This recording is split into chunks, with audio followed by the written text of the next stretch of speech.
you have the right. The thing about it is, you also have to go with the consequences of your right. You know what I'm saying? Because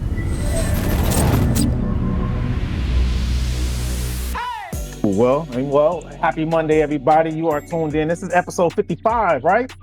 yeah, episode Hey, 550 Episode 55. But technically speaking, when we are giving you news, that that you you can can use. use. again, I got to do it manually. Beep, beep, beep, beep, beep. Mhm. Yep, Hey, yep, shout yep. out to Common Sense 1184 on the IG. Already showing us love. That's what's up. As y'all can see, I am not at home. So we're getting real tactical with it. Someone just jumped in. Who was that? There she is. I am There she so is. sorry. I was There she is. technical difficulties over here. Hey, Hey, that happens on Welcome. Technically Speaking all the that happens. time. We always dealing with something tech stuff, technical difficulties, tech talk. Yup, It's yup, something about yup. it. We live, baby. We live. We live. We live. Coming in here looking like an IG baddie. What's up? Where you coming from? The pool? The what? Did you say the She poll? coming in here looking like an IG baddie. I was Yep. about to say. I don't know about What all you that. thought I said, Corey? I thought you said something about OnlyFans. Oh no, hey man, Oh, hey, Not me, man. Bang, bang. Not me, hey that, man. Bang, I am bang. a boss babe. I don't be doing none of that. Mhm. hey, no shade on them. A lot of them chicks are boss babes too. No, yeah. Shoot. People becoming My millionaires. money's made with respect, okay? Yeah, They right. respect that. I mean, I respect that. Hey, I'm pretty sure the banks respect them when they come make them deposits, though. I never knock the hustle. Oh yeah, for sure. I never Banks knock the don't hustle care. now. Hey, but hey, you know what? I heard dad bods can get it on OnlyFans too. So we might have to start a dad bod Ooh. series on there, man. So Let hey, me some tell chicks my might wife, spend on let her that. know, like, hey, No, babe, no, no, no, no. look, bare belly, bare Dog is belly is dope. paying billions. No, I'm no. gonna go Yo, ahead and join. there's like 1,000-pound chicks that be making money on OnlyFans, man. If 1,000-pound chick can make money on OnlyFans, I'm like, yo, the dad bods, come on, man, Yeah, dad man. bod There, nation, what's up, Look there at it is this way. hope for the rest of you, okay? Yeah, Hell man. There is yeah. hope. People pay good money to go to the freak show, you know? Like, Yeah. people will pay to see weird stuff That's what I'm or saying. or personal body parts, you know. That's what OF really is, right? It's just a body show, right? So what you're saying is I can make Basically, $1 billion off of belly buttons. you probably could. You probably could. Hey, there's someone out there right now waiting to see that belly button, Corey. No diddy. I'm just saying, I know how to make it water. I know how to make it spark. Just be like all on the belly button, like Uh, I have to like wipe that from my mental now, man, because I just got a mental. You know what I'm saying? I'll have a leather church vest on.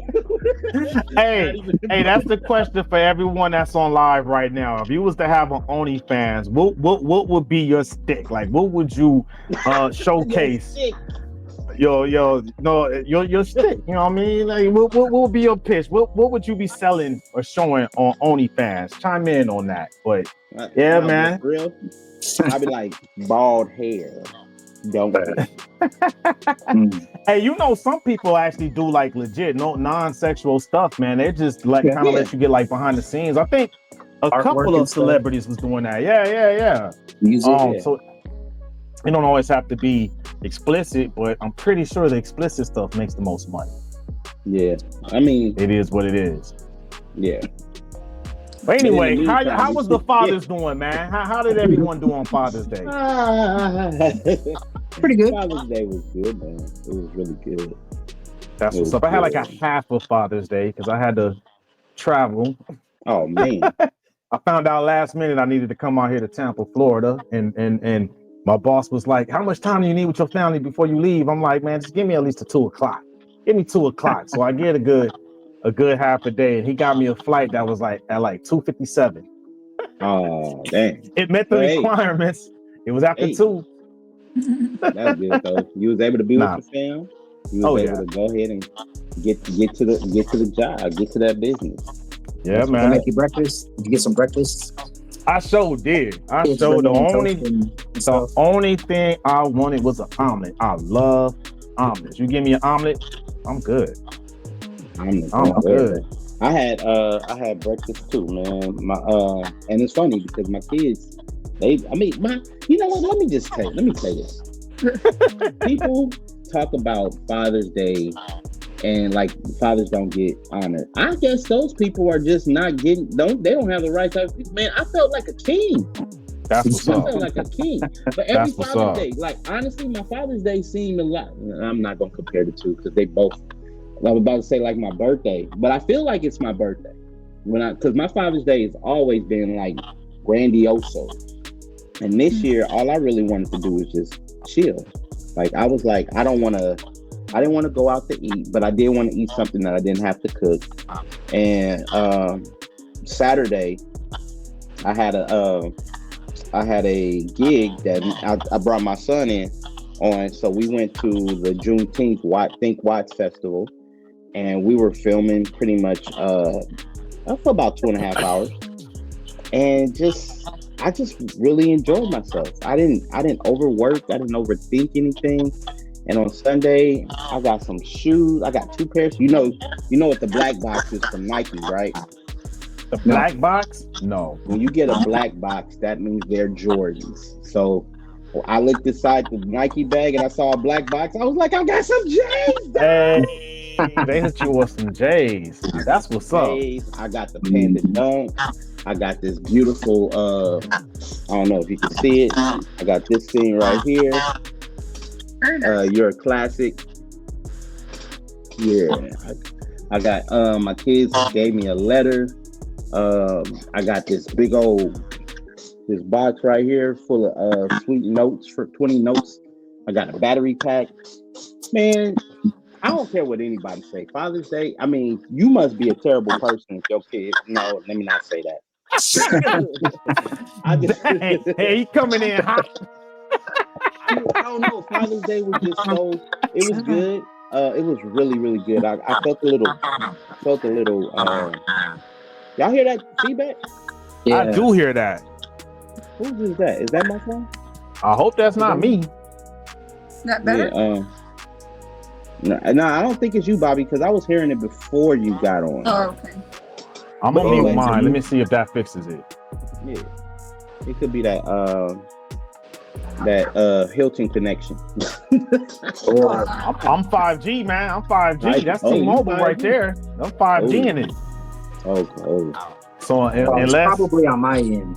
I might be on my end, and I don't know. This iPad, it's like hit and miss sometimes. You know, it gives me weird stuff now and then.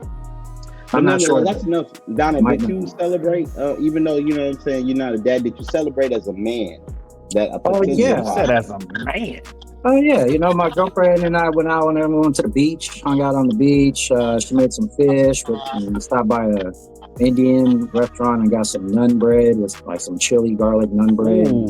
She put that with the fish, and it was awesome. It was really good. And just mostly relaxed, you know. Like, yeah, I don't have kids, so I didn't get nothing from the kids. But and then my granddaddy passed away, so I don't really have nothing to give anybody. I'm more of a Mother's Day person, you know. Like Mother's Day is the holiday that's best for me, you know. Father's Day, it's okay. It's not. I feel you, but you just said you had a recent passing, man. My condolences, bro. Oh, no, my granddaddy passed away 15, 20 years ago, man. Oh, I thought you said your granddad passed away. Yeah, he did. He just happened to be like the only male role model I had growing up, kind of. Okay. Yeah. So, yeah, Bobby, don't cry for me, though. I don't need your pity. Hey, it's okay. It's not pity. Damn, it's love, man. It's like, thug to the heart, baby. Thug, right? Don't cry. Don't share no tears, please. Like, whoa. I share so many tears. I know, right? Bobby, what you do for Val, man, for Father's Day? For Val, we started off with a great morning. Hey, great morning. No, read between those lines. Anyways, kids came in. They gave him all the great Father's Day gift cards and the little projects that they made for him. And we went to church. He went to his favorite Chinese restaurant, went and had his beef lo mein, and went home and hung out for a little bit. And then his mom called us and was like, hey, we're cooking out here at the pool, because she's staying at a hotel here in this area and stuff. And she said, yeah, come out to the pool. So we went and cooked out at the pool and stuff, and that was it. Just That's what's up. That's what's up. So you got some comments from IG. Danny chimed in. What's up, Danny? She said, happy Father's Day to all of us fathers out there. And she said, Bobby, you looking good. You lost some weight, huh? That's coming from Danny. Yes, thank you, Danny. I appreciate that. That's what's up. That's love, yo. That's love. Nah, that's cool, man. Yeah, it was shout out to all the fathers out there, all the good fathers. You know what? I had a question about that, actually. Like, should the bad father still be wished a happy Father's Day? Yes. Maybe it might help them change their ways if they were shown some love and respect. Maybe. Yo, Bobby, yo, her expression.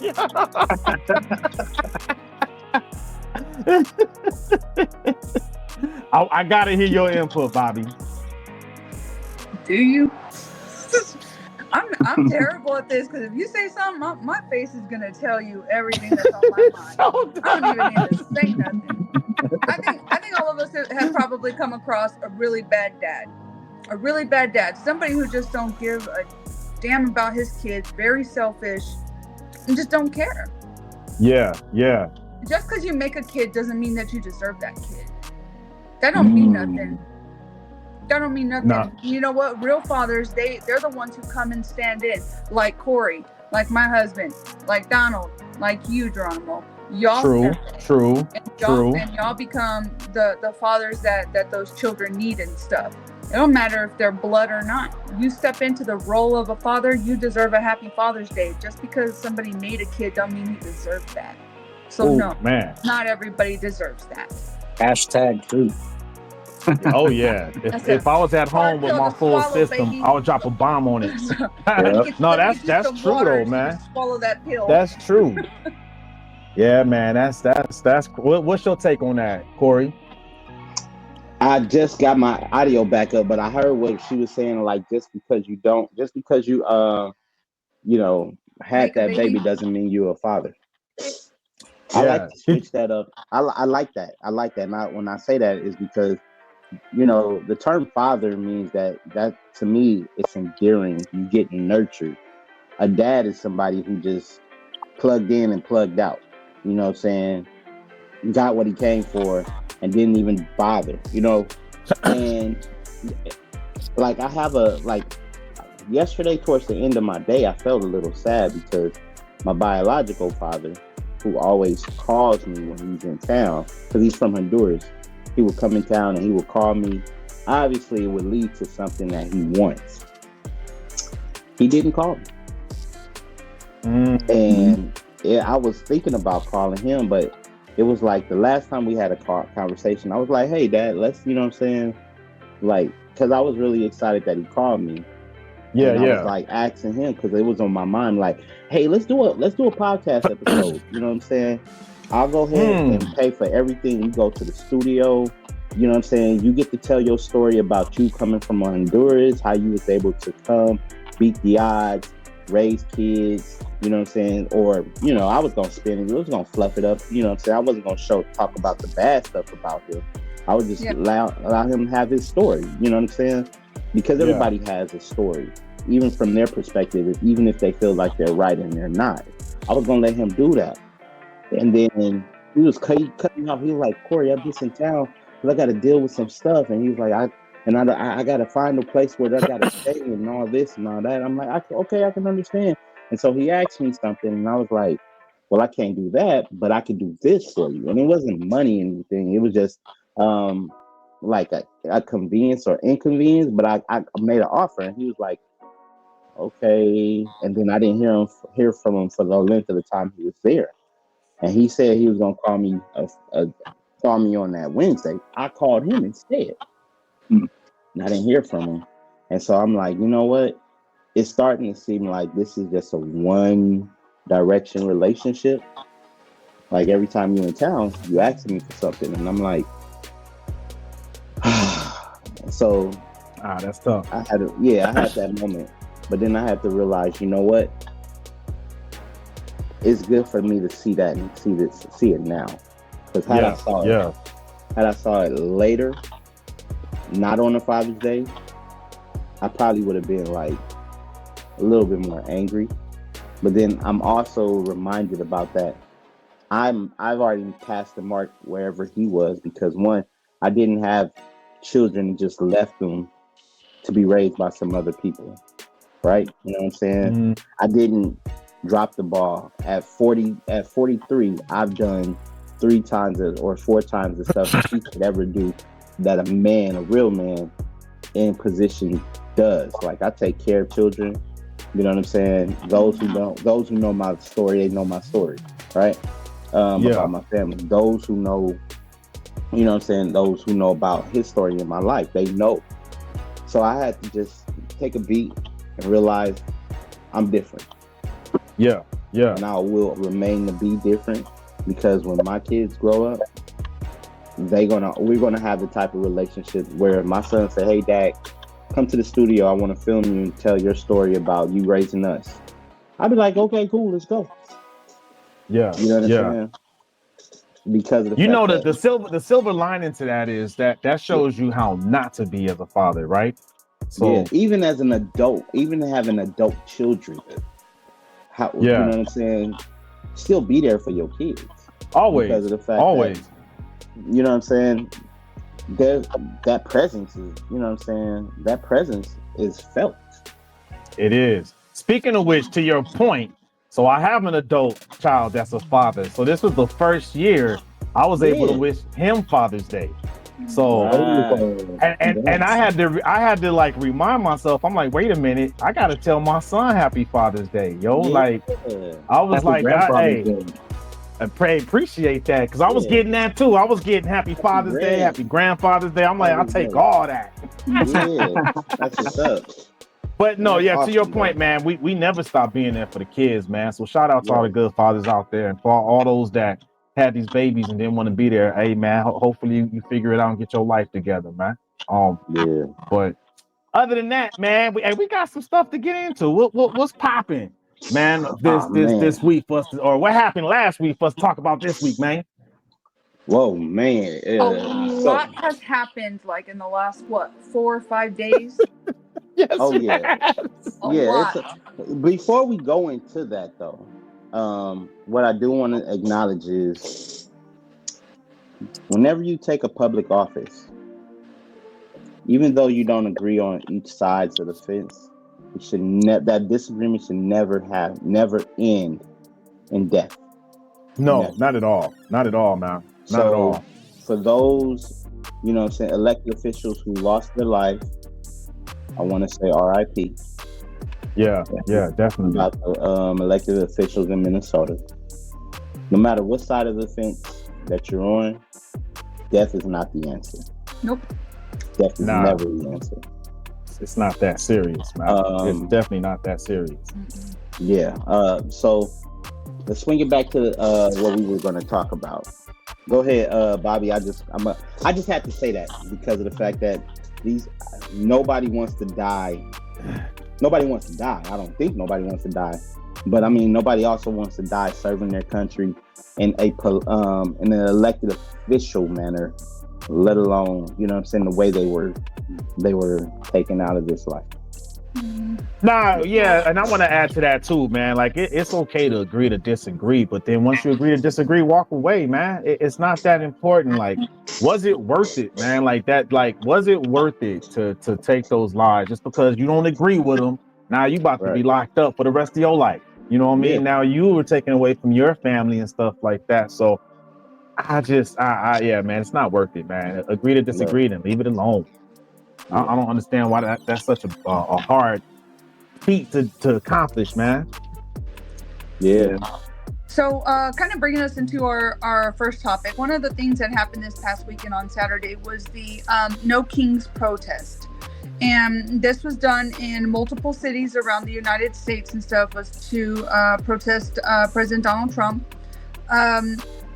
And I believe here on Technically Speaking, even though we come from different backgrounds, I do believe we all stand on the same foundation that we should all have the freedom to be able to speak our minds and stuff, and be able to speak loud and clear. But sometimes the message can get a little blurred whenever there are people who show up to some of these protests and they begin destroying things, hurting people, looting, setting things on fire, damaging businesses and stuff. At this time, whatever position you're in, you're no longer going to be heard once you begin doing things like this.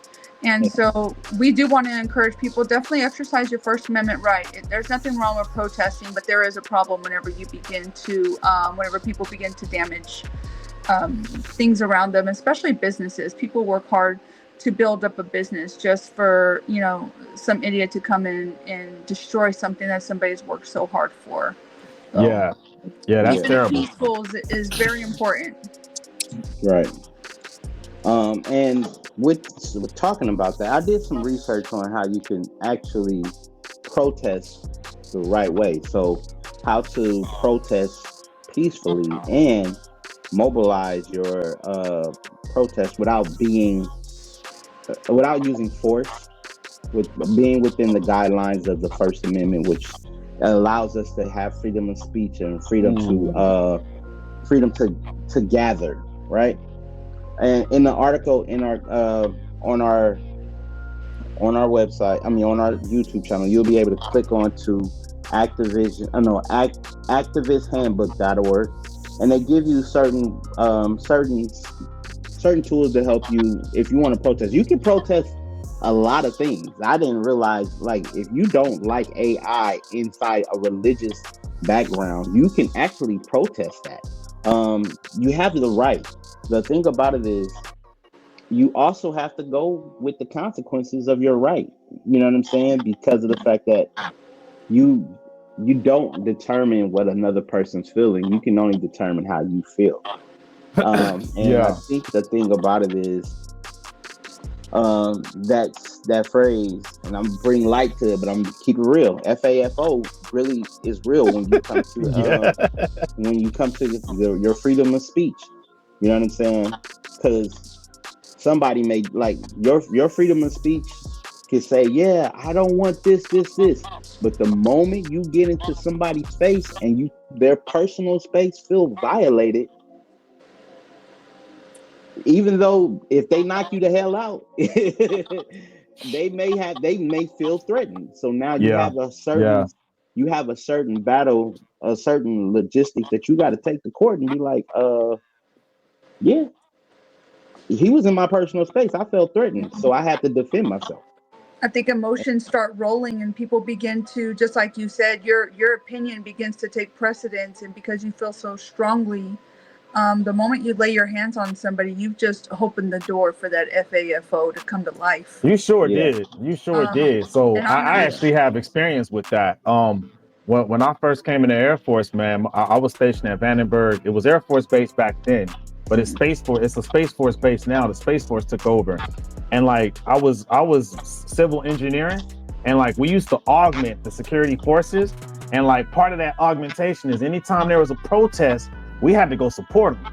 So like I would always get tagged, and I was always put in front of a water tower by myself to make sure no one messed with the water tower. And they would always tell us, hey, you can't use no force. I'm like, shit. Come on, when you put, hey, I'm standing there. You put hands on me, it's exactly what you said. So I empathize with all of the, law enforcement and troops that went out there, to try to keep the peace. Luckily, no one ever came my way. But I'm like, I'm not even like trained to be. I'm augmenting. You know what I mean? Like I'm there to back up them because they needed extra man. And so I'm like, I don't have the professional training. I'm just, you come to me, at least you get in the butt of that gun, like at a minimum. So because Greenpeace used to always protest the missile launches. So like whenever they announced, we would have to go stand up, and I'm like, another weekend gone, just standing carrying a M16, guarding the water tower for the whole weekend, and that sucks. You got to think about the people that's there, because like I don't want to be there. I want to be at home. I want to enjoy my weekend, but I can't. We got a comment from the Lou. No one ever talks about the peacekeepers, private citizens who group up, grab their guns, and insert themselves with violence. They're not cops or military, just people with guns who have no business. And you were talking about that last week with the LA stuff, right? That there were some people that were going out there taking up arms and stuff. So there's bad actors because I feel like, and this is me, and I think Bobby can agree with this.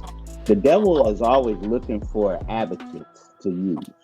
Oh, whether you know what I'm saying, we're in a peaceful environment, peaceful protest, but somebody who's willingly just looking to just f some stuff up, right? Mm-hmm. And that spirit get upon them. Some people may say it's energy, some people may say it's negative energy. I believe it's an evil spirit, and once you entertain that, and then you involve other people with their emotions and they entertain that incites the wrong type of environment for you to protest in. It sure does. Now it's just, you see people throwing stuff off of a freeway. Like I said, man, police, they got, like, one of my buddies, Ahmad, you know what I'm saying? He's a police officer. Shout out to Ahmad, man. Shout out to Ahmad. Yeah, one of our bros, Anthony, he's a police officer. Like, they go to work so they can take care. I mean, they feel like they want to do something in the city to change, you know what I'm saying, the environment. And then they want to go home. Yeah. You know what I'm saying? Realize these people have lives too. And I think the people who be used by the enemy, the evil spirit that's out there, they don't consider that. You know what I'm saying? They just want to, they high off emotions. You know what I'm saying? And sometimes it could be drugs, but they just want to go out there and incite violence.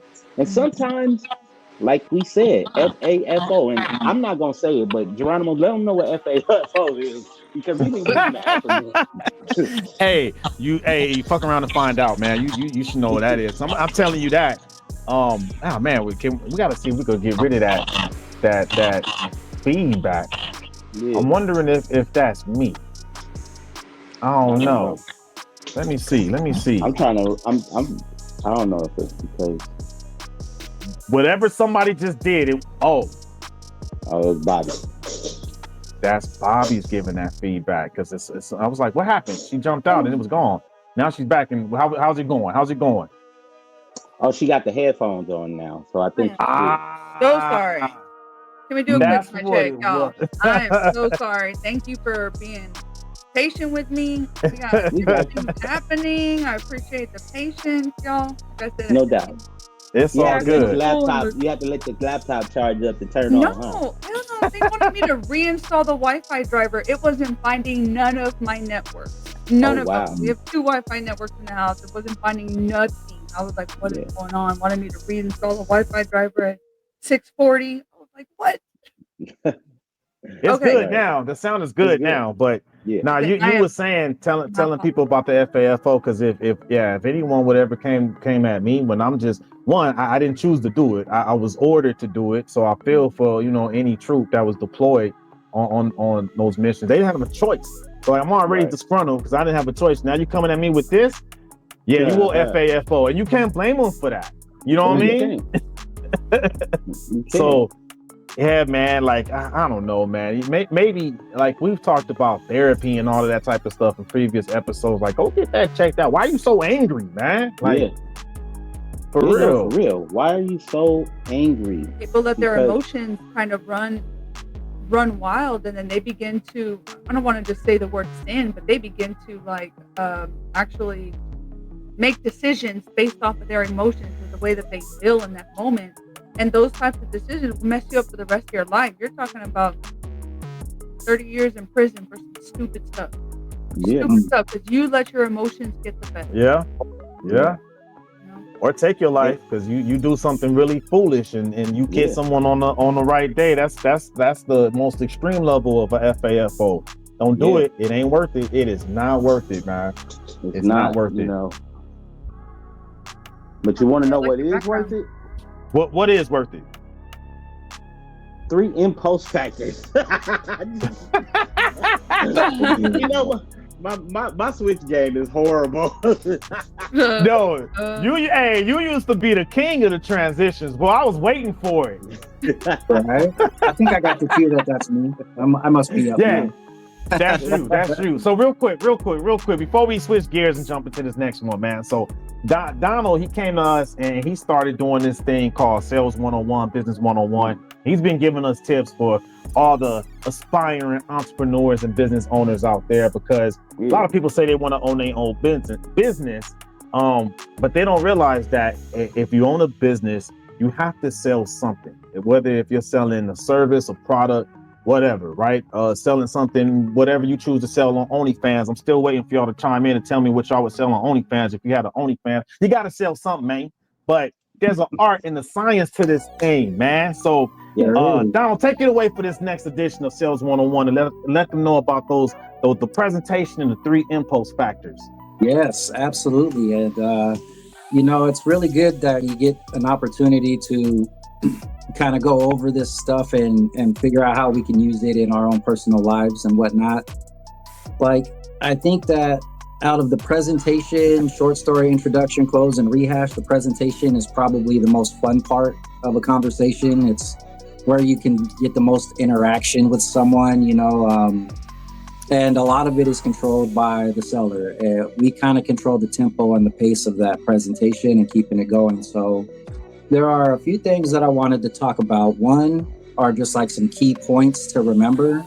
And then there are some impulse factors that I wanted us to try and explore a little bit. Now, they're in sales 6 impulse factors, but to save time, I'll break them in half and do 3 this time, and then if we do a future segment. But one of the harsh realities of a presentation that you got to remember is that sometimes, depending on who you're pitching, it's best to pitch your product at a higher price than what you're trying to get for it, because a lot of people, and mostly ethnic people, will try and barter with you. And so when you're encountering someone who you're trying to sell a product to and they're trying to get it at a discount, and they keep on trying to throw a discount like, oh no, it's not, I'll give you 10, I'll give you 12. You can eliminate that whole situation if you were selling a product that's, say, $20, and you were to say, we're selling it for $30, but I'll tell you what, if you buy one, or if you buy 2, I'll give you the 3rd one free, or something like that, or normally these things are selling for $20. In my pocket, I'm really selling them for $5. I'm gonna be like, hey, these things are $20 in the store. We're blowing them out for $10 right now. And then they'll be like, oh, well, I'll give you 5 for it. And then you kind of go back and forth, like, well, how about 7? Like, oh no, if I only, and then it'll be like, oh, I only have $5. And you're like, all right, well, give me your $5, Boom, you're just like, close the deal, and they think they won because they bartered you down from your original retail price and stuff like that. So right. I've noticed it's mostly with foreigners. Most Americans and Western Europeans are willing to pay full retail price for anything that it is that they're being sold. So, Yeah, I don't really try to negotiate. Like, you give me the price, I'm buying it, because I ain't got time for all that. I pride myself on not paying full price for anything. Yeah, see, it varies, Never pay full price for anything. You know what I do? And I do it with my kids. I try to get something extra. I don't necessarily barter with the price. I just try to get more than the average. Check it out. One time I went to McDonald's, right? And my son, and I was telling my son, I'm like, you got to ask for what you want, right? And I was like, okay, so watch this. We get to McDonald's. I ordered his meal. I ordered all the kids' meals because I was picking them up from school. And I asked the lady, I was like, you guys got any free fries? She was like, free fries? I was like, yeah. She was like, why would you? She never said no. She was like, why would you assume? I was like, well, you guys got this, you got that, you got that. Y'all don't offer anything for free? She said, this is what I'll do. I'll give you a kid's fry for free. I was like, I'll take it. I got it. I gave it to my baby girl, but I was just explaining to him and teaching him a lesson. Never just accept anything if you feel that you can get more from it. And Yeah, it I never hurts learned to that ask, right? Yeah. It never hurts to Get ask. comfortable with your no's, because no's is, So there to are a me, couple other things too. next opportunity.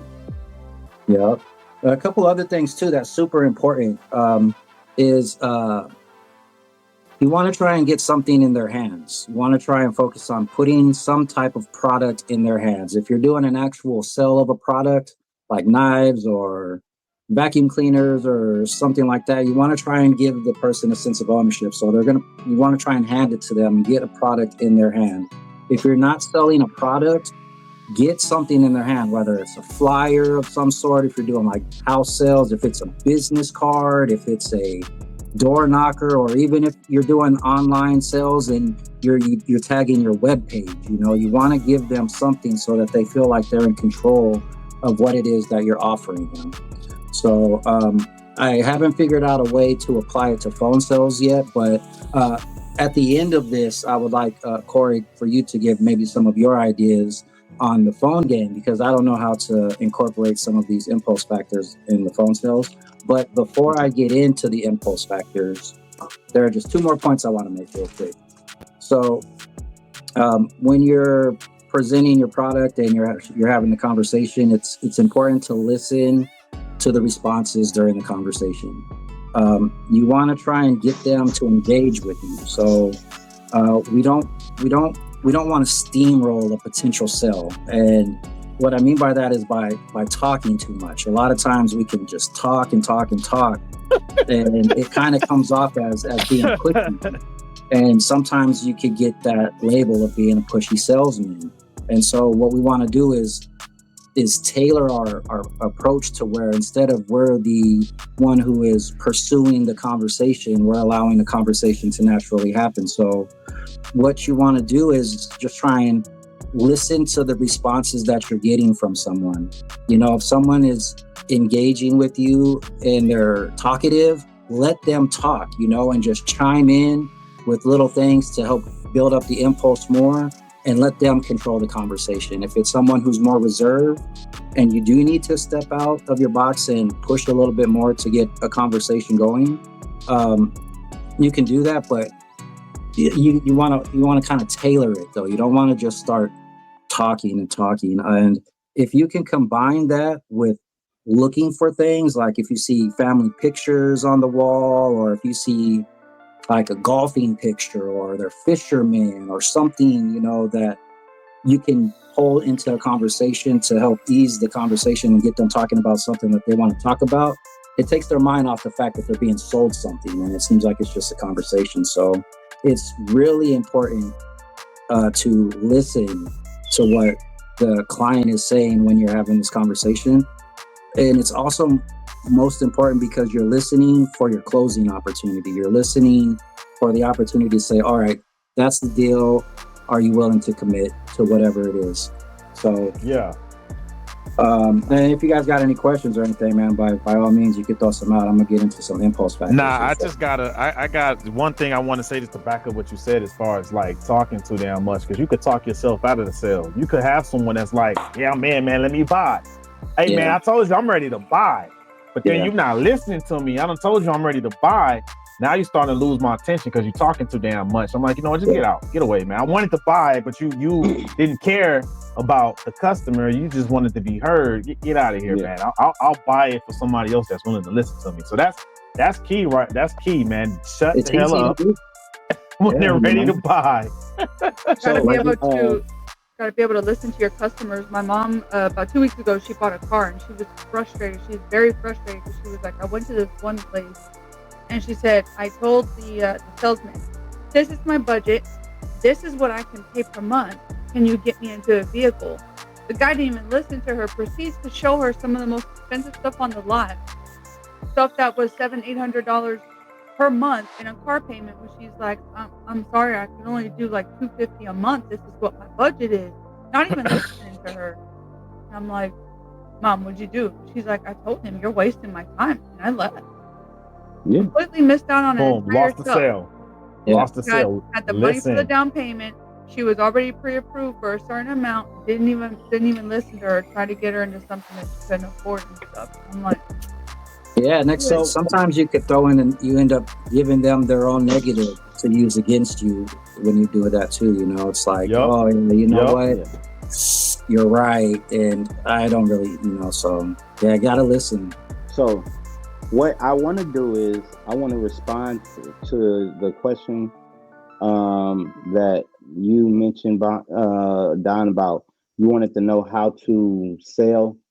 At the you end, wanted to let with the with in phones, right? Yeah, but the impulse factors per se. There's a way to do it to make it easy, and this has worked for me every time. What I did was I sold to the customer that was in front of me. Number one, I didn't look at who else was coming to the door. I gave them my undivided attention, like that customer was going to be the one that's going to close my quota. Number two, I paid attention. So it's this formula I call ARM: acknowledge, respond, move forward. I'll listen to what they tell me, right? And I'll acknowledge it. But I'll also be looking at what phone they have in their hand. Because, you know, from people buy hype. My job was not to sell hype. It was to sell them what they want.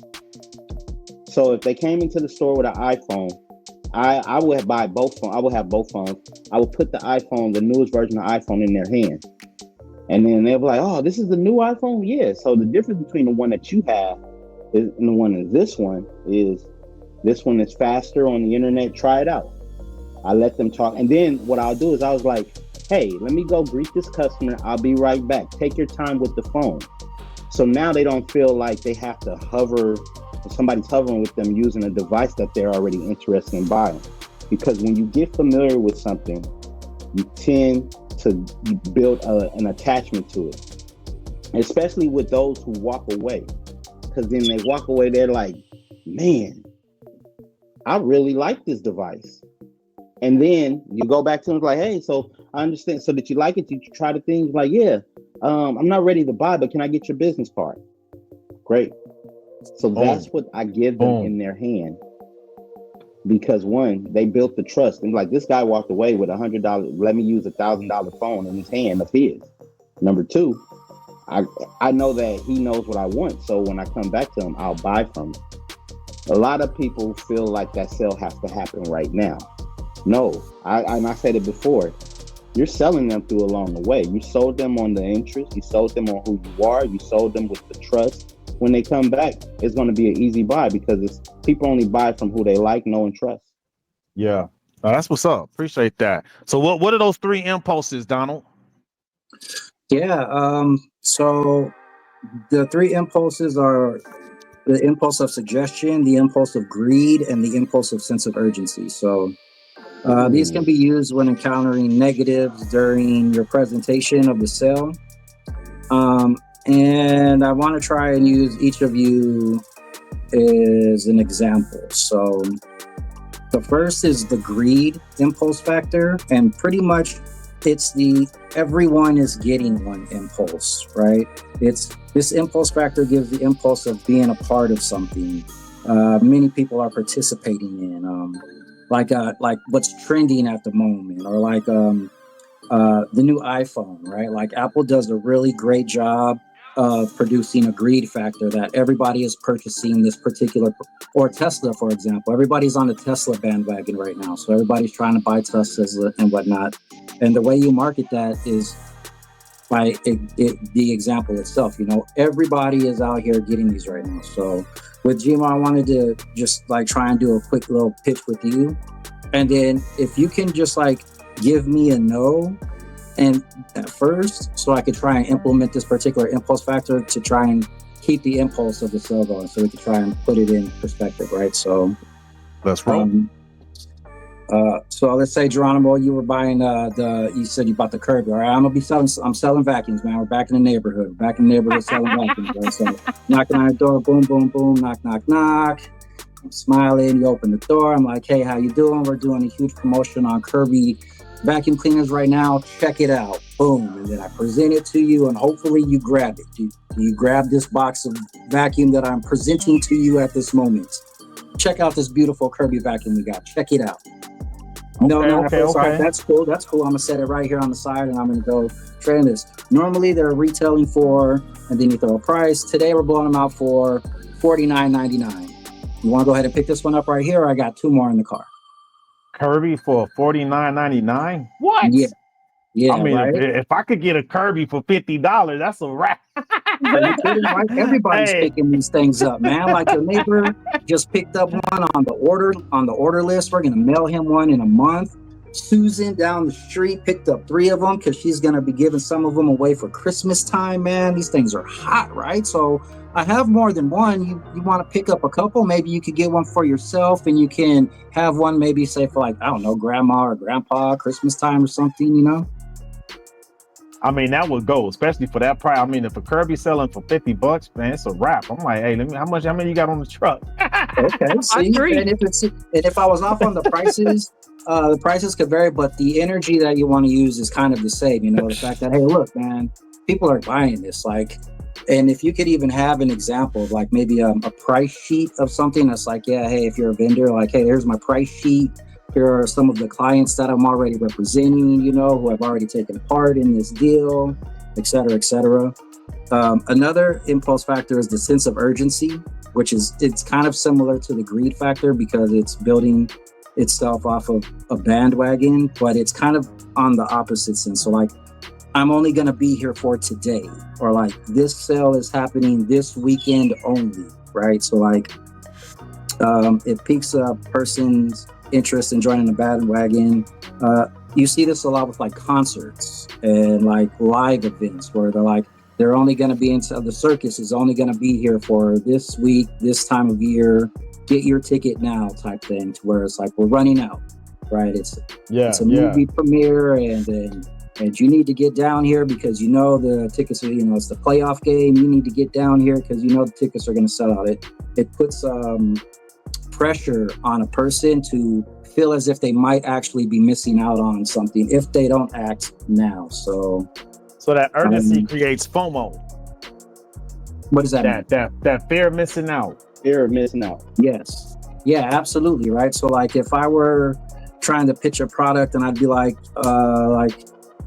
this would be good for car sales, right? So like if someone were coming onto a lot and I were going to try and pitch them a car, I'd say like, yeah, we're running this big 4th of July special. You come down the weekend of the 4th of July, you're going to get 40% off of every vehicle on the lot. You know, like that would be a promo plug for a sense of urgency. Here on this day, and you will get this for this price, right? And the last one is suggestions. And this is kind of what Corey is talking about, where you don't necessarily look for one close. You're constantly looking for multiple closes. You're constantly offering suggestions. It's like if you get a no and offer a suggestion like Christmas time or birthday times or surprise holidays or something, right? Like when I was pitching you guys earlier on like the vacuum cleaners or something, you know, mentioning the fact that you can use it for a gift to give to someone. This is another opportunity for you to like look for things, and if they got pictures of something, or like you see that they're a part of a golf club, like, hey, maybe you got a golf event, some charity event coming up, you could use one of these as a charity gift or something like that. Just I would put a limit on it though, like, because even though it's not a close, sometimes when you're just presenting so many options, they get a little worn down, you know? So I would offer like 4 to 5 suggestions in a pitch if I were just getting, no, I'm not interested. Well, how about for a gift?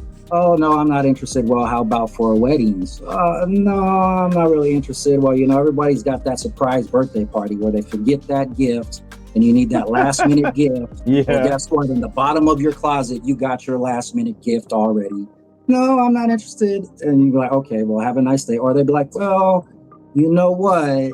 You're right. And I'll pick one up from you, you know? And so, you know, a good suggestion that actually worked on me, the first Kirby that I bought, they were like, hey man, anybody got any allergies in the house? I'm like, man, I got bad allergies. He was like, let me show you this real quick.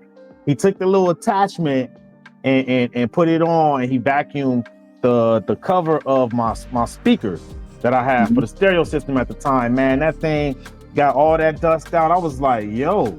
He was like, yeah, man, that'll help remove some of the dust that's like triggering your allergies. Dude, it was a wrap. It was a wrap, yo. Right? Like that's just, I'm like, hey, run that. Now, see, did he mention anything about allergies or sneezing or anything like that, or did he just happen to bring it up? He just brought it up. Yeah, he just brought it up. So he brought it up. I'm like, wait a minute, I got bad allergies. Like, what? How are you gonna help me with that? He discovered what they call a hot, you know what I'm saying, a hot topic. He was an industry expert. He knew what his clients had issues with. So he encountered that at one point. Probably he was probably into someone and they're like, oh yeah, I have allergies, and he listened and he heard that and he held on to it, and that's always in his pocket now. Well, maybe you have allergies, you know, and that's a learning experience that you learn as you start pitching. Yeah, you're right. He is probably super advanced, but at one point he was a rookie and was learning all of this stuff, you know, and by applying these concepts, he developed himself to become somewhat very successful in sales. So that's what's up. So we got to do an episode, bro. Just me and you. We're gonna be on the feed and we're gonna talk about sales. I'm down. And I'm a cold call while you're on the call, and you're gonna pitch me through it. We're gonna be calling people. I love it. Nice. So basically, you said to wrap this segment up, you gotta basically be ready to address the degree, suggestion, and urgency impulse factors when you're doing a presentation. Yes, it'll help a conversation go by a lot easier during a presentation of it. And good way to overcome those negatives. Ultimately, you know, they throw a negative at you. Hey, don't give up on the sale. Give yourself another opportunity. You know, give yourself a couple more opportunities to try and get to that close. But I like that. You know who else is overcoming negatives recently? The VA, baby, the VA, man, they doing a good job overcoming some negatives. Hey, I was listening, and then I was waiting for me to make a suggestion to transition. You see that? It works. Hey, so recently, man, the VA expanded the list of presumptive conditions for veterans, man, to get their VA benefits. I had covered it on this channel. Maybe about a year and a half ago, about a year and a half ago, when the PAC Act came out. And I had put out a video on our channel telling all the veterans, man, if you qualify for the PAC Act, go use it, because it expanded the eligibility for veterans that was exposed to toxic chemicals. For those that don't know, sometimes, you know, we get deployed to different areas like Iraq, Afghanistan, etc., so forth and so on. And sometimes you get exposed to Djibouti, like all kind of different places, right? And there's chemicals, man, that you get exposed to, like jet fuel, burn pits, people burning stuff, chemical waste, right? Chemical waste. Sometimes active duty members was getting stationed in like places that had nuclear waste and didn't know it. And they weren't warned about it. Yeah, man. So the PAC Act was a good first step to help expand eligibility for veterans that had a hard time getting their benefits. Well, this is like the second wave, so right now, if you've been stationed in any one of those areas related to like 9/11 or what's that? This one is hard for me to pronounce. The Karshi, kind of bad. How do you say that, Bobby? I've never been there, but it's called K2. The Karshi kind of bad. If you ever been there, and you have your records, you got your deployment records, it expanded the presumptive conditions, and a lot of it is a lot of cancer related, leukemia, chronic symptoms like that, myelofibrosis. There's a lot. Go to the list, go to va.gov. We'll put the link in the description below. But if you have any one of those conditions on that list, you don't have to prove that it was related to your service. It's presumed that you got it because you went to one of those locations. So it's news you can use, baby. Good VA rep out there who's going to be representing and making sure that you put in your intent to file. And you have 30 days after you put in your intent to file with your VA rep in order to get any supporting documents. It's got to get the deployment records, wherever it is that you were deployed and you were exposed to any type of toxic chemicals, the diesel fuels, the jet fuels, whatever it is, get your rightfully earned benefits. Do not feel bad. Don't play that pride game. I talked to other veterans. There's a couple people they're like, oh, I'm good because I don't need their money. Like, it ain't even about that. It ain't whether or not you need money. Yeah. These are benefits that you've been entitled to because you were part of the 1%ers who signed that dotted line saying, I understand I can die and I'm willing to still put that on. Yeah, 100%. 100%. Play that game, get your benefits. And to her point, it's called compensation. It's called compensation for a reason. You're being compensated for the sacrifice you made, man. You asked to serve your country, but you didn't ask to be, in Kyrgyzstan, on a somewhere on the airline that years ago had nuclear waste that you didn't know about, and then years later you develop a cancer or something. You didn't ask for that. You know what I mean? So you need to be compensated. Now we're talking about the PACT Act, but let me slide something in there for the ladies, because we are few and far between. Because while we are in the 1%, we're in the 1% of that 1%. Good point. So let me tell you this, ladies.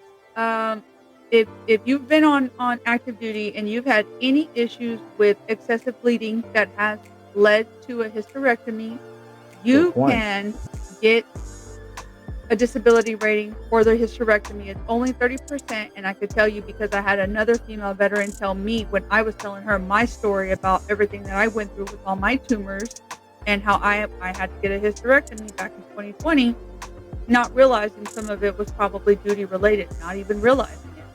I submitted that paperwork to the VA. Yeah. Last month, I was given a 30% disability rating for a hysterectomy. So it is there. Please make sure that you have your paperwork and get all of your records and make sure you submit that stuff to the VA. Ladies, go and get your compensation for that. And it sucks. 100%. Get that. Hell yeah. And that can't be revoked later on, right? That's from now until forever, correct? Yeah. And also to Bobby's point, like she said, because some people get wrapped up. I don't need that money. It ain't about you, man. Your family might need that to help take care of you. You know what I mean? Yeah. So once you get to 100%, children get free tuition in college. There are so many other benefits aside from a monthly stipend that you get from the Veterans Affairs Department. There are so many other benefits that will benefit your family. We talk about building legacy on here. Standing up and having the good sense of patriotic pride because you stood for something for your country, and now your children get to reap the benefits of the sacrifice that you put in, that hard work that you put in. Your children remember those things. Let's build our legacy and let's make sure that we are being properly, compensated for those things that we leave for our children. Hell yeah! So make sure you go apply for those benefits. Tell them what to do again, Bobby. What they got to go do to go get that going. Get your VA records now. Go get your records while you're on active duty. Anything for the females specifically.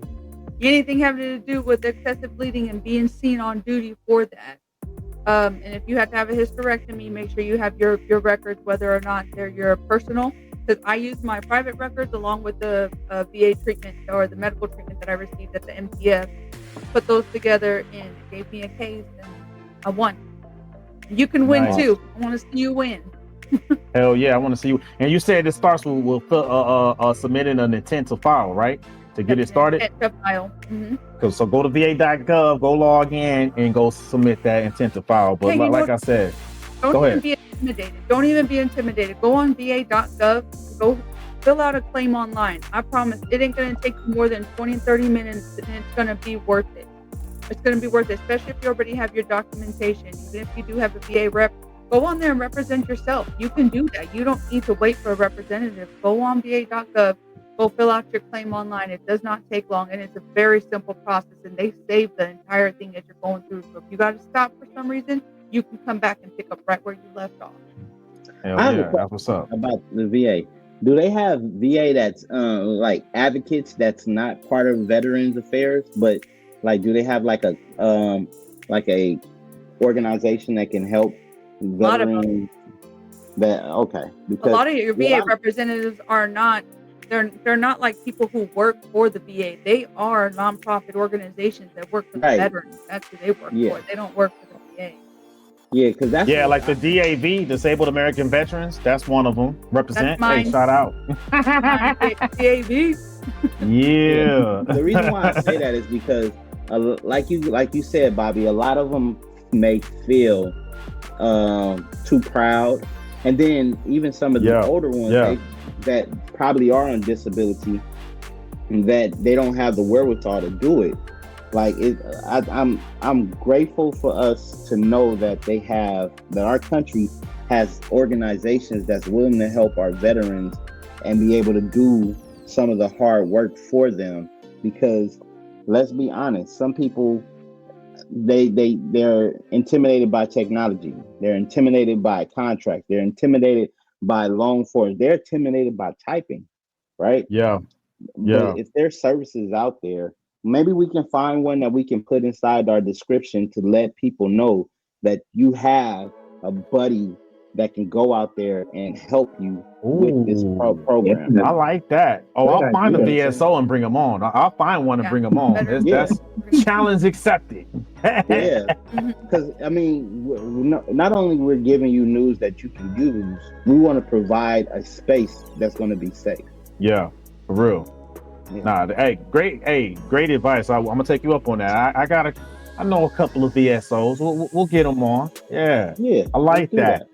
Hey, speaking of vets, man. Speaking of vets, we're gonna keep it kind of military inspired. So, y'all talked about another thing that happened this weekend, but we also had something else happen that was to commemorate the 250th birthday of the Army. So, happy birthday, Army.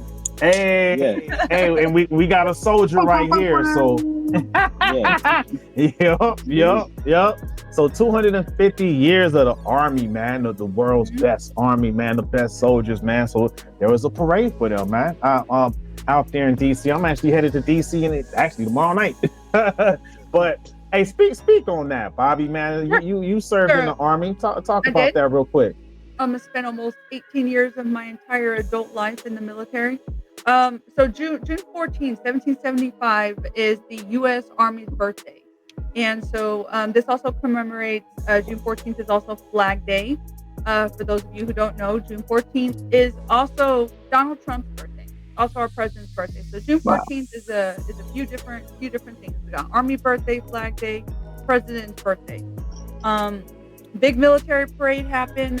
They did a show of force, really cool, red, white, and blue colors coming out. The Air Force doing all sorts of cool air show stuff. We had tanks rolling out. It's just a big show of military force and just reminding the world what our capabilities are.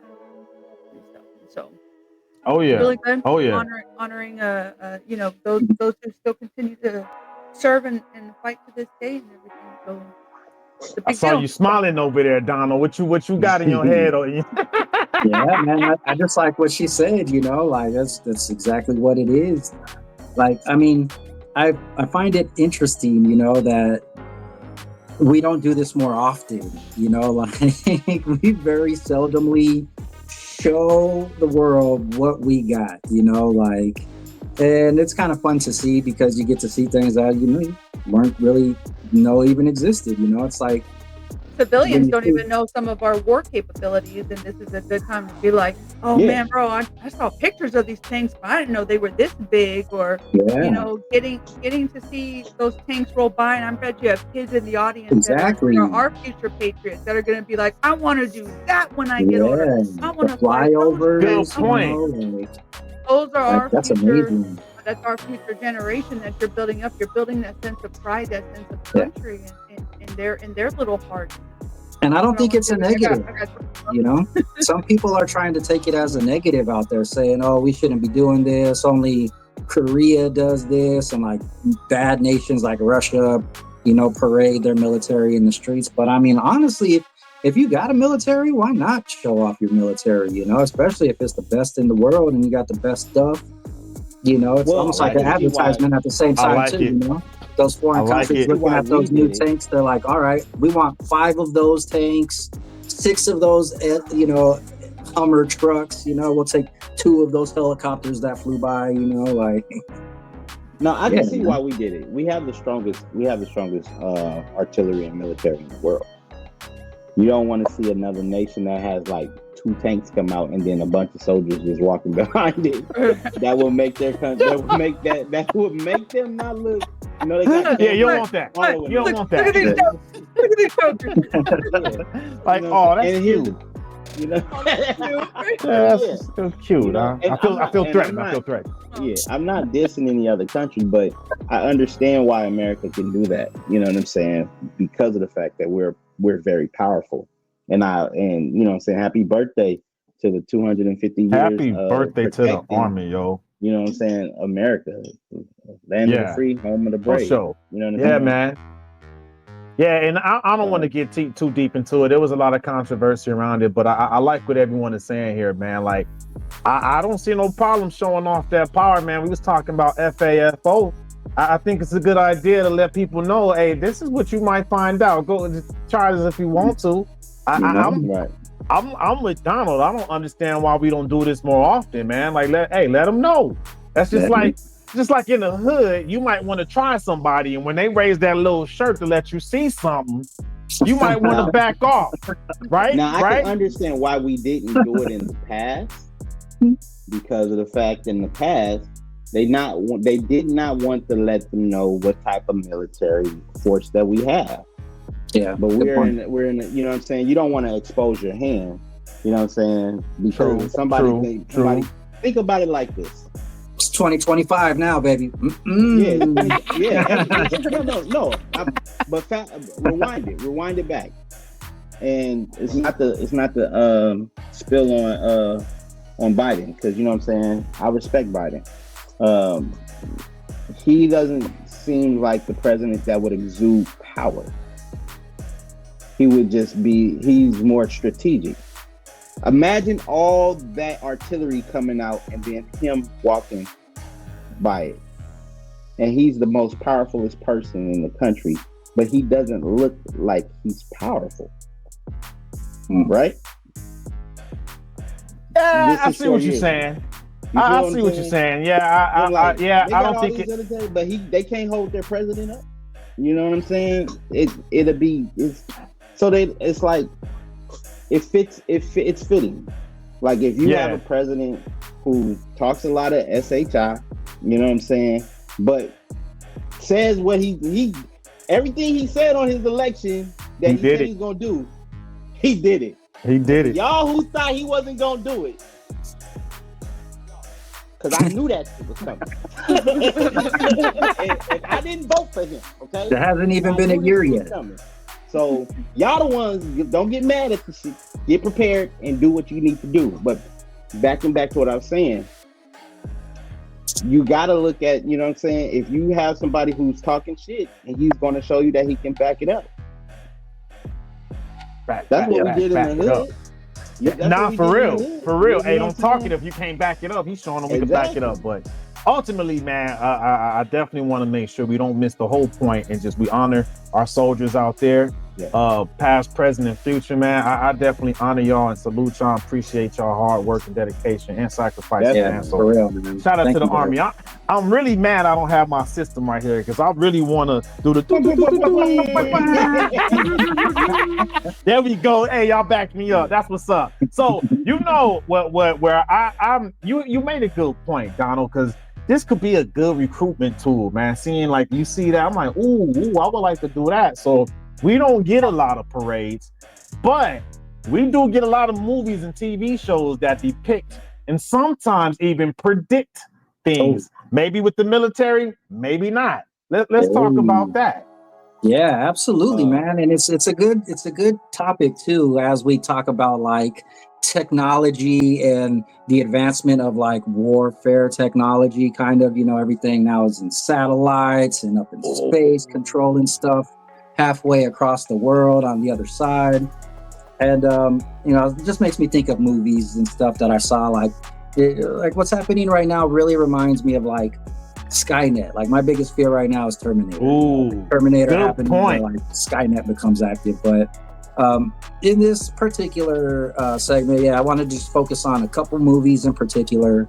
Some some that got it right and some that are close to getting it right. Like, for example, The Simpsons. You know, everybody has probably seen some type of Simpsons prediction on the internet where it's like 5 or 6 things that these guys just nailed 10, 15 years down the line, right? So that's kind of where my mind frame was at on this particular segment, you know. So I figured that because you hear that a lot. The Simpsons was on it. You know who else though? Y'all ever see that movie Demolition Man with Sylvester Stallone and Wesley Snipes? Wesley Snipes. Yep. Long time ago.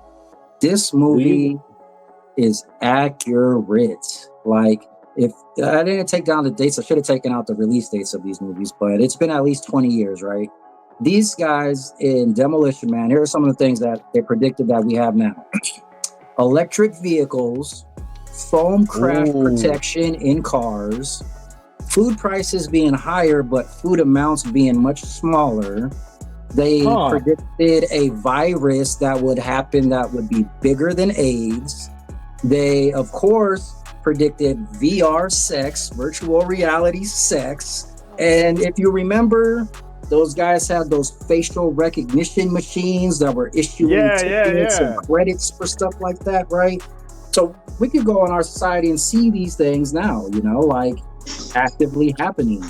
But then I think of other movies like Terminator, for instance, that had robots, and iRobot had robots, and we have robots now, but robots have not yet turned on humanity, if that is going to be the case, right? So I can't say that they called it yet, but the fact that we have robots now that you could literally buy to clean up your house. Sorry. I didn't see that. So yeah, you have me zoned. We've talked about this several times. How we have the Optimus bots that will be eventually security bots, and then we have Money Musk, who now owns he owns Stargate City, right? He owns that Stargate City. Yep, right? Starbase. So Stargate. I said Stargate. I saw it happen. Now, all we need to do is, but mind you, I'm not sure if you guys know, there's a government funding program that actually funded some of these movies, like Eagle Eye. Governments. Eagle Eye was a good movie. That's Shia LaBeouf. Yeah, that was a good movie. Yeah. So, but because of think about it. Some of these movies that came out were governmentally funded, like, you know what I'm saying. And there's a list of them out there. I saw it on the Breakfast Club one. Yeah, I saw that too, man. The Pentagon. So the thing about it is, they look at it. Think about it like this. Just real talk. If a movie sells $500 million, that's at least 10% of that is how many people went. So that means that they're intrigued by it. So that means there's a market for it. And then now you just go ahead and produce what it is. And then it sits on the shelf because somebody was ahead of his time. A company takes it, buys it from that person for some odd $billions, owns the intellectual property, and say, hey, we can now use these type of intellectual properties that we own from this movie that we saw, that we bought from this filmmaker. And now, to your point, you know, my number one movie that I thought about as you were talking, Donald, that made the prediction that changed the world. What's that? Minority Report, because they had the touch screens, right? Kind of. But the main thing, it was kind of like not more like law enforcement. That was the one I think it was Tom Cruise, right? Tom Cruise, or was it Brad Pitt? Can't handle the truth, right? Jack Nicholson.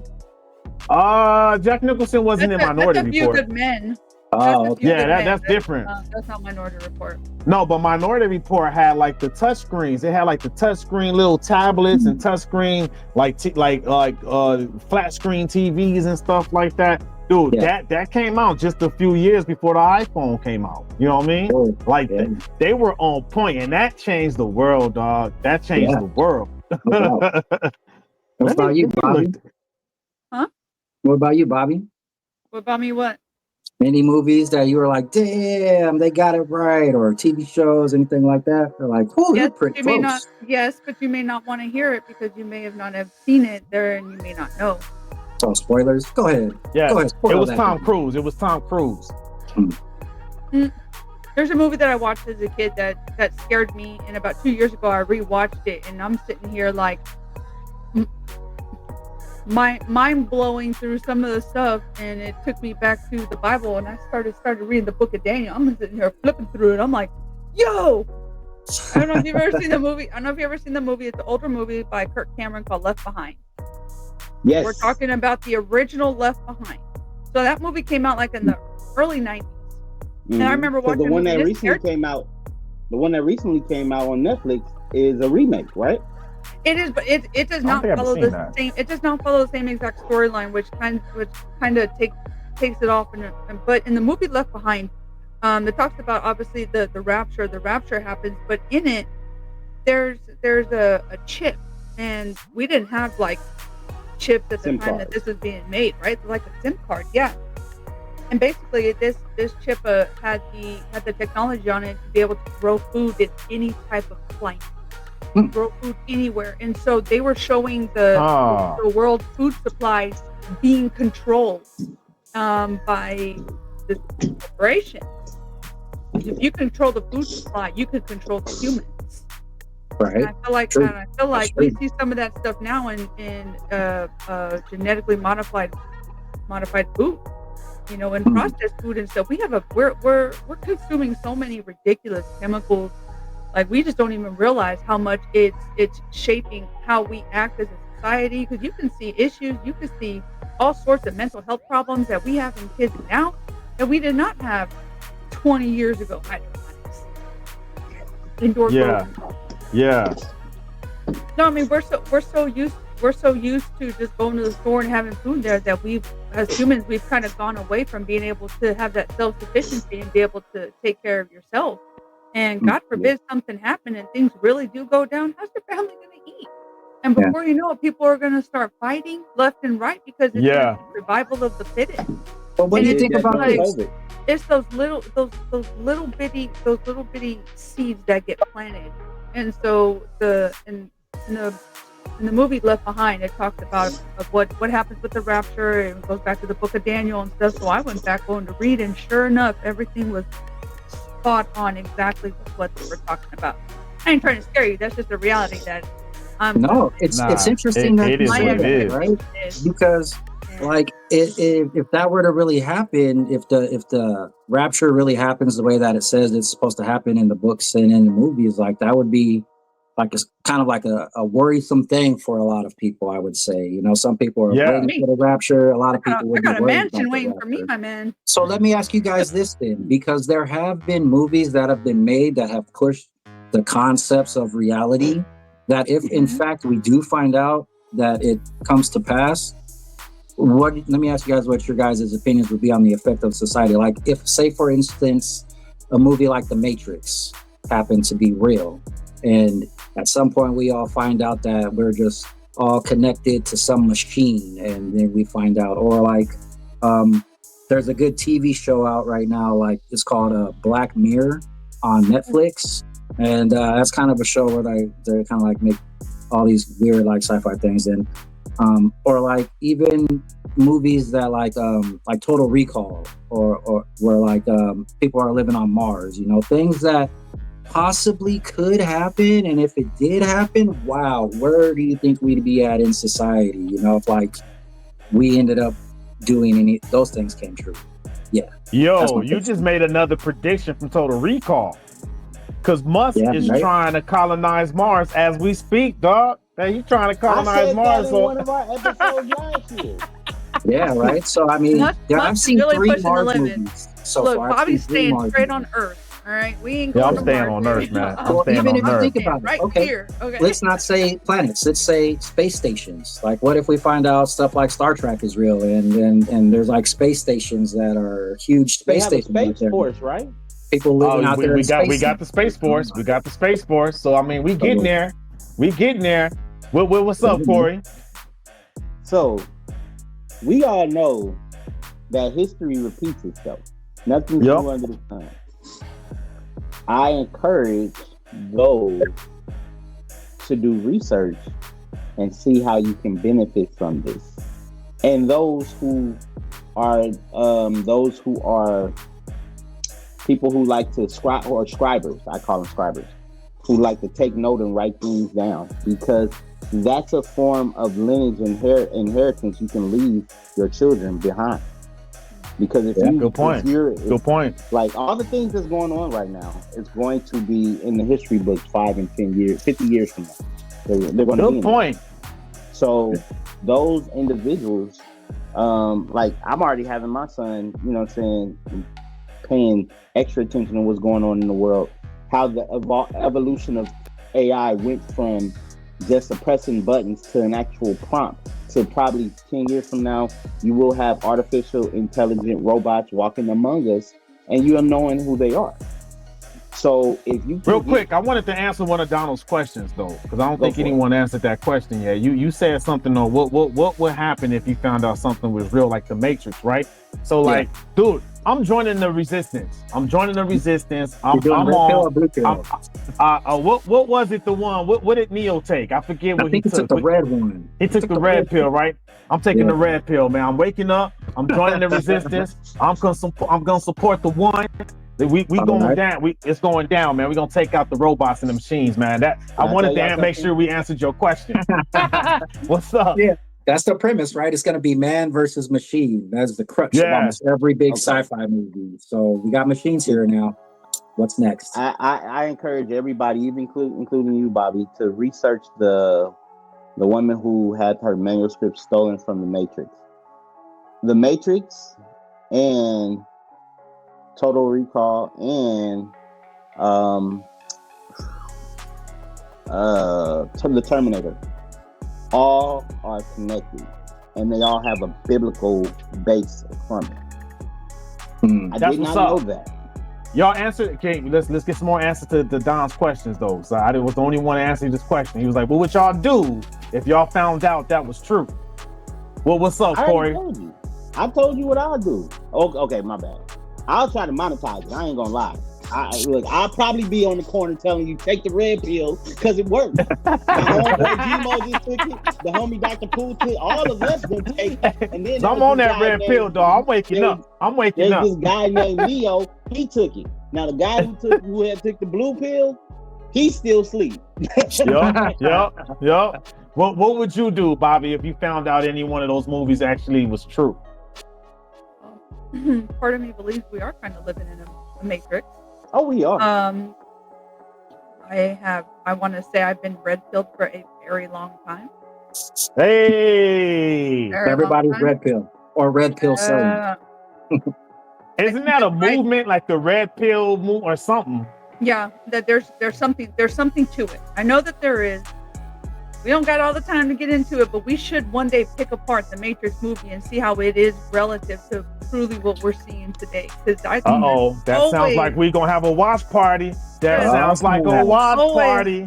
Hey, always something to it. That truth just kind of hangs out there. Then once you see it, all of a sudden, all these little sparks in your mind start flying, and part of your like, wait a second. I love it when my brain. I feel like I knew this. Activated. But now that I'm seeing this, man, and you feel bad for the people who are being blue pilled. You're like, you only knew freedom and the truth. You know what I mean? The freedom and the truth. Take the red pill. That's the Millennial Moment advice. Take the red pill. The Millennial Moment advice. Take the red pill. I like that. So what Bobby's saying is she already took the red pill. She woke up from the Matrix already. She's trying to get the rest of us out, man. I like that. Yo, real quick. Join the resistance. Join the resistance. I'm with it. Bobby, earlier you said something that struck a chord. A minor. Minor. I hope I strike a chord. That's all I want to do. I wake up, let me strike chords, man. My first sergeant would come in and he'd be like this. Don't lie. I'd be getting people hyped up about stuff. He comes in, he's all, Sergeant Lopez. Hey, Top. He's like, are you talking about politics again? I'm like, maybe. He's all like, it's always you. I walk in, there's a pot, and here you are with the biggest spoon in the world, stirring the pot. Stirring it. So you stirred something up. You stirred something up earlier because you was talking about planting seeds. Now, as we close out every episode, we always like to give parenting tips, right? Because when we plant these seeds, we trying to nurture these seeds. And you wanted to talk about nurturing the seeds in our kids to teach them how to build healthy relationships. Like, get us started with that. What's that about, man? I did. So one of the parenting topics that I had come up with was a lot of these are like real life stuff. It's not just stuff I go and grab and pick up and I see somebody else. No, this is stuff that we deal with on a daily basis. And sometimes some of the best parenting topics are actually going to come out of trauma. So today's parenting topic is going to actually be the power of our words. This one was huge for me because one of the biggest upsets in my life is when somebody says, I promise, and they don't follow through with what they say. And some of the worst things that you can do, some of the worst ways you can hurt your children emotionally is by telling them, I promise, and you don't follow through with that. You don't. Yeah. The power of our words means something. We want to be encouraging and motivating to our children. We want to make sure that what we say, that there's meaning behind it, because when you begin to just talk and there's zero action behind it, your words aren't going to mean anything. And your children take that and live with that. So anytime our children are growing up, we want to make sure that they know if mom says this, if daddy says this, this is what it is. There's no back and forth. There's no wishy-washiness. And my mom knows because I've obviously I've obviously kind of skated this ground with her. My mom was the queen of broken promises. And she's like, yeah, I promise we're going to do this. Even as a kid, I had that hope, but the back of my head, I'm like, oh man, she said I promise. So I knew it wasn't going to happen. But here's where I get to step in and plant that seed and be a difference maker in my home. I tell my kids, hey, this is the plan. This is what we're going to do. But listen, there's some things that are going to be out of my peripheral view that I'm not going to be able to control. Case in point, this weekend, we are taking the kids to the beach. For Juneteenth, we're taking the kids out to the beach. But listen, I don't control the weather.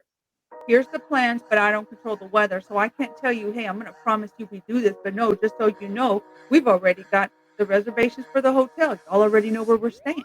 Like they're ready. They're ready to go. But I don't control the weather. But do understand, this is what the plan is. So I really try not to say I promise unless like I know for 100% nothing's gonna happen and we're gonna roll through and it's gonna happen, because the power of your words are gonna mean so much to your children as they begin to build their emotional intelligence whenever they grow. They're gonna have that intellect. Kids are not dumb. They know that your words are gonna mean something. So let's be meaningful when we speak to them. Let's be consistent. If you tell your child you're gonna do something, whether that be good or it be a disciplinary measure, let's make sure we're being consistent with our words, because your children can tell. Yeah. So is that part of teaching them how to build healthy relationships? It is. Staying true to your word. Yeah. Being loyal. Being truthful, being honest, and being loyal. Being able to develop a sense of integrity. Because it's not just saying what you mean, but it's actually doing the right thing, right? Even when nobody's looking. If I told you, and even if it was just you and me in this conversation, and there's no proof anybody outside this conversation, but to build a structure, a foundation of integrity, because I told you this, I'm going to stay true to my word, and I want you to go through life, and I want you to be loyal, and I want you to be truthful, honest with people. Keep your word, because your word means something. Okay. I'm picking up what you're putting down now. So what you were saying earlier was kind of, we teach them how to do that to build healthy relationships by showing them that example. Is that kind of how you put it together? That is. Okay. Yeah. Okay. I'm tracking that now. Best thing you can do to build a healthy example is to be that healthy example. Mm-hmm. What was you about to say, Corey? We have a phrase from the best thing that you can do. The best thing that you can do to not just tell them about the example, but to be that healthy of what that. What was you gonna say, Corey? Back in our day, we had a phrase, even when we was kids. Your word is your bond. Right. Word is bond, son. My word is bond. You know what I'm saying? Yeah. In real talk, your word, when it meant something, it bonded your actions to it. You know what I'm saying? And I know, like, for me, it's like when I say I'm gonna commit to something, I'm gonna do it. You know, like Tech Van Gogh and Dr. Cool know that when we went through a rigorous high school event, you know what I'm saying? We set out to do something and we did it. We crossed, we stayed committed to it, and you now have some great representatives of males right here.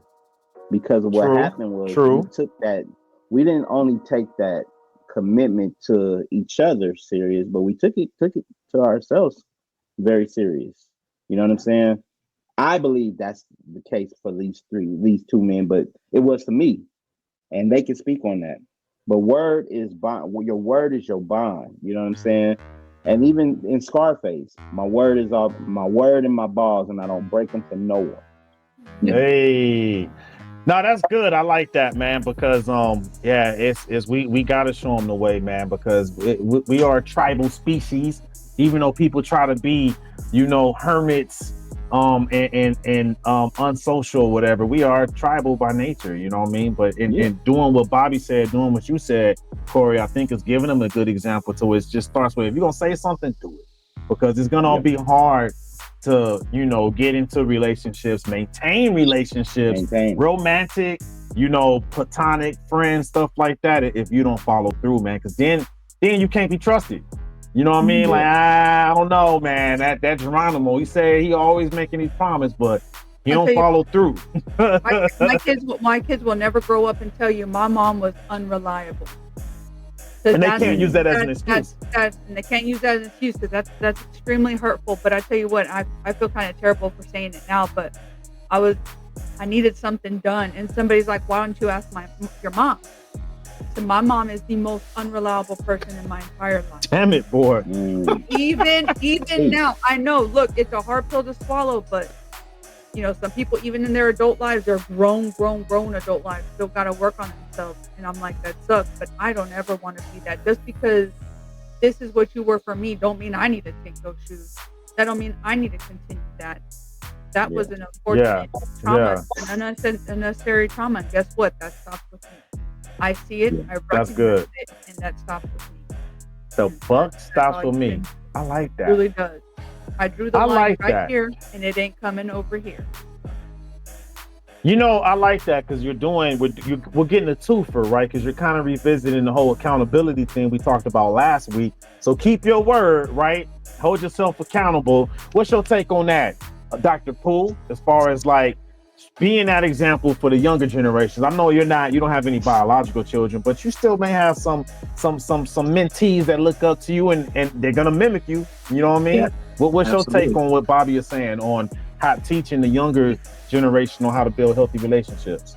I think it's absolutely right. And I think to even add on to it, it never really stops. I mean, just because you have a child or somebody young who you're mentoring or something becomes an adult, your role as the example setter doesn't stop. Maybe it might be less pressure on a parent or a leader to in leading, but ultimately you're always going to be viewed as the example, even when your young people become young adults to middle-aged adults, right? Like, I'm watching my mom right now and learning how she's handling like getting Social Security taken care of, and like and managing her savings and getting the credit stuff taken care of, making sure you're on point with taxes and whatnot, So we definitely never stop, I think, learning, and more importantly, we never stop setting the example.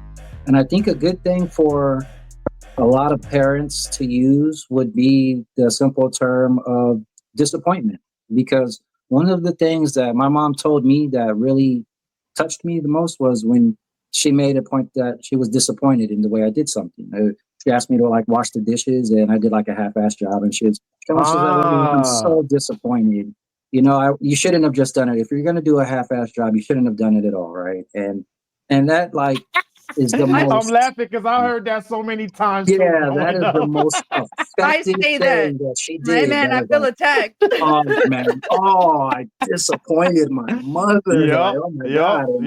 Well, it's real, we are setting the example, and at the same time, parents, don't be afraid to You know, you don't always have to coddle your kid. If they're doing something that's not up to where you want them to be at, tell them it's okay to express your disappointment, as long as you're able to do like a build, break, build. You know, build them up, break them down a little bit, and then build them back up. Build them back up. I like that. Build, break, build. I like that. Ooh.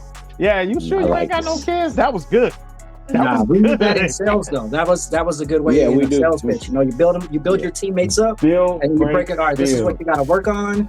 We'll try it in the field though today. Don't worry about it. I know you got it. You know, like that was good. That was good. We call that the hamburger method.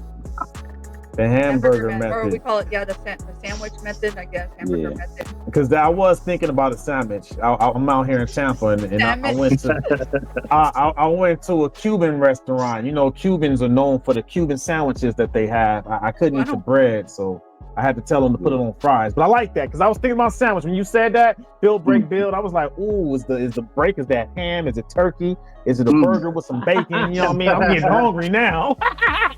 Speaking of hungry, my food is waiting for me.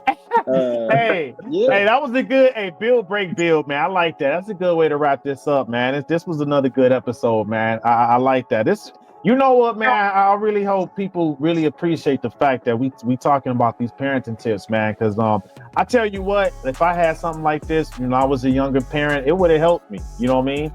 So and that's the goal. So. Another good night. I appreciate everyone for being with us. As we always do, Bobby, let them know what they could get from you in the Bexar County and surrounding areas. Hey, if you're in the Bexar County surrounding areas, if you're over in Wilson County, Medina, Atascosa County, I own Patriot Restorations LLC. We are a water damage restoration company. So we have recently had really bad rains come through. I know Corey, y'all don't know, but we had 13 people pass away last week because of some severe flash flooding that we had here in the San Antonio area. Very, very tragic. So listen, if water got into your home and you're not sure what to do, give me a call. We can walk you through. We will work either with or without your homeowner's insurance. Either way, we're going to get you and your family rock and rolling. We're going to make sure that y'all are healthy and ready to go on about your day and your week and stuff. Let us help you get out any of their water damage taken care of quickly and safely for you. Hit her up, man. Especially if you're in Texas, man, with all these crazy storms coming through. Hit her up if you have any leaks. More rain this week too. Yeah. People got swept away. Speaking of being wet and splish splash. What can you help folks with out there and get your mind out the gutter, man? I'm talking about splish splash, swimming in the swimming pool, man. Come on, man. Damn it, Corey. So we're doing pools and spas on the west side. We're keeping it on the west side of Los Angeles County. We're talking about from the Brentwood area down to, let's say, the Manhattan Beach, Hermosa Beach area, right? We're gonna clean pools. We're going to take in pools right now once a week for about $150. That's going to cover all your chemicals. It's going to cover basic wear and tear maintenance. The only extra charges on my accounts will be for filter cleanings and conditioner. And also, just a key point, after contacting me at D_R_pool to get some of these questions answered, I could throw a quote out that'll be even better for like twice a week. Or like if you have a spa or something, you want, and I could get into specifics a little bit more. Okay. If you got a pool that's been full of water for 10 years, drain your pool. Every 10 years, you're supposed to drain your swimming pool. I did not know that. I don't own a pool no more, but I did. That's good to know. Drain that damn pool. Appreciate that. Hit them up if you need that. Corey and T. Let them know what you got for folks out there, also in the LA area. So what's going on, guys? It's your main man with the game plan, Corey Giovanni, and I'm tapping in with you, letting you know if you are in the need of getting views for your podcast, hit me up. I got a checklist right there in the description to help you get you going. Plus, it got some freebies, and also it's a link to my stand store. So in the event, if you just can't make it and you need some help, I got some services in there that can walk you through the process. It's your main man with the game plan, Corey Giovanni, CEO of Core ENT. Holla at your fold. The main man with the game plan. I like that. And you can find me on IG tech_Von_go. Right now I am promoting my vacation rental in San Antonio. So after all this crazy weather, if you come to San Antonio, you need a cool spot to stay, man. It's close to downtown, 10 minutes from the Riverwalk.